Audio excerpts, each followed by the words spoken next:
जय श्रीमन नारायण। नमस्कार दोस्तों, आज मैं आप लोगों को वैशाख मास की अंतिम 3 तिथियों की महत्ता तथा ग्रंथ का उपसंहार बताऊंगी। शुद्ध देव जी कहते हैं, राजेंद्र, वैशाख के शुक्ल पक्ष में जो अंतिम 3 त्रयोदशी से लेकर पूर्णिमा तक की तिथियां हैं, वे बड़ी पवित्र और शुभकारक हैं। उनका नाम पुष्करिणी है। वे सब पापों का क्षय करने वाली हैं। जो संपूर्ण वैशाख मास में स्नान करने में असमर्थ हो, वह यदि इन 3 तिथियों में भी स्नान करे तो वैशाख मास का पूरा फल पा लेता है। पूर्व काल में वैशाख मास की एकादशी तिथि को शुभ अमृत प्रकट हुआ। द्वादशी को भगवान विष्णु ने उसकी रक्षा की।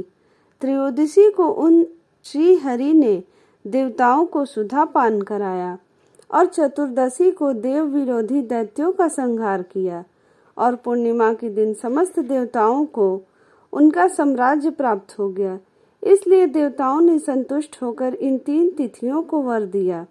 वैशाख मास की ये 3 शुभ तिथियां मनुष्यों के पापों का नाश करने वाली हैं तथा उन्हें पुत्र पौत्रादि फल देने वाली हैं। जो मनुष्य इस संपूर्ण मास में स्नान न कर सका हो, वह इन तिथियों में स्नान कर लेने पर पूर्ण फल को ही पाता है। वैशाख मास में लौकिक कामनाओं का नियमन करने पर मनुष्य निश्चय ही भगवान विष्णु का सायुज्य प्राप्त कर लेता है। महीने भर नियम निभाने में असमर्थ मानव यदि उक्त 3 तिथि भी अर्थात 3 दिन भी कामनाओं का संयम कर सके तो उतने से ही पूर्ण फल को पाकर भगवान विष्णु के धाम में आनंद का अनुभव करता है। इस प्रकार वर देकर देवता अपने धाम को चले गए।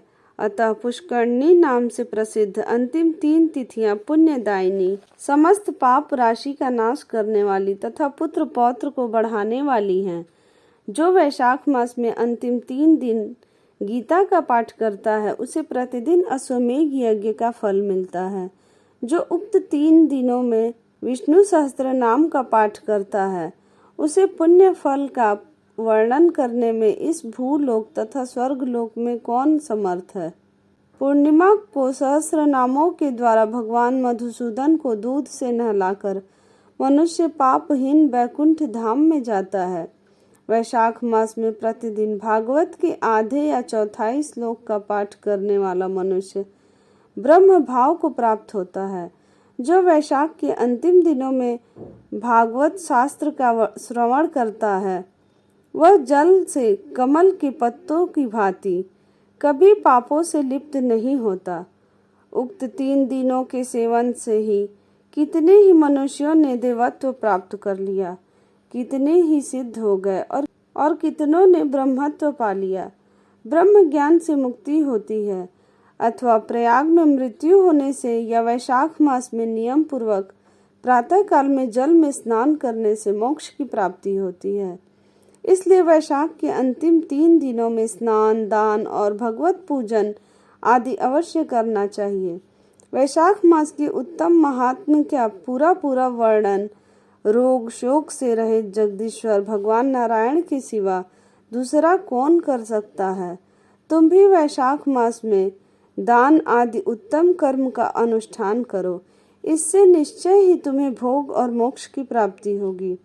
इस प्रकार मिथिलापति जनक को उपदेश देकर श्रुतदेव जी ने उनकी अनुमति ले वहां से जाने का विचार किया।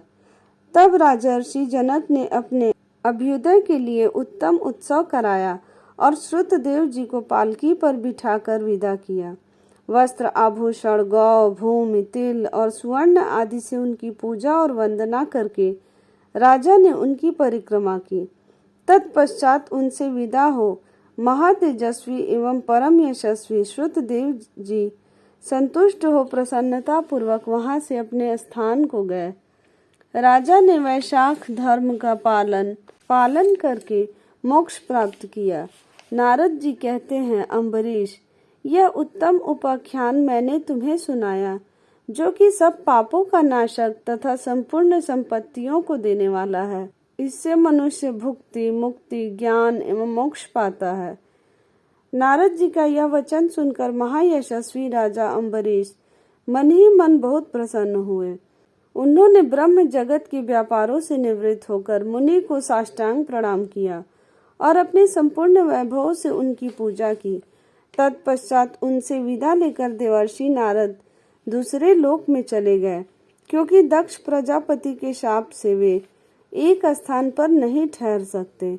राजर्षि अम्बरीश भी नारद जी के बताए हुए सब धर्मों का अनुष्ठान करके निर्गुण पार ब्रह्म परमात्मा में विलीन हो गए। जो इस पाप नाशक एवं पुण्यवर्धक उपाख्यान को सुनता अथवा पढ़ता है वह परम गति को प्राप्त होता है। जिनके घर में यह लिखी हुई पुस्तक रहती है उनके हाथ में मुक्ति आ जाती है। फिर जो सदा इसके श्रवण में मन लगाते हैं उनके लिए तो कहना ही क्या है। बोलो जय श्रीमन नारायण। अगर आपको मेरी यह कथा अच्छी लगी हो तो मेरे चैनल को लाइक करें, सब्सक्राइब करें, शेयर करें और कमेंट में जय श्रीमन नारायण जरूर लिखें। यह वैशाख मास की अंतिम कथा थी, लेकिन इसके बीच की कथा अभी मैं 2-3 अध्याय जो बचे हैं वो अवश्य सुनाऊंगी।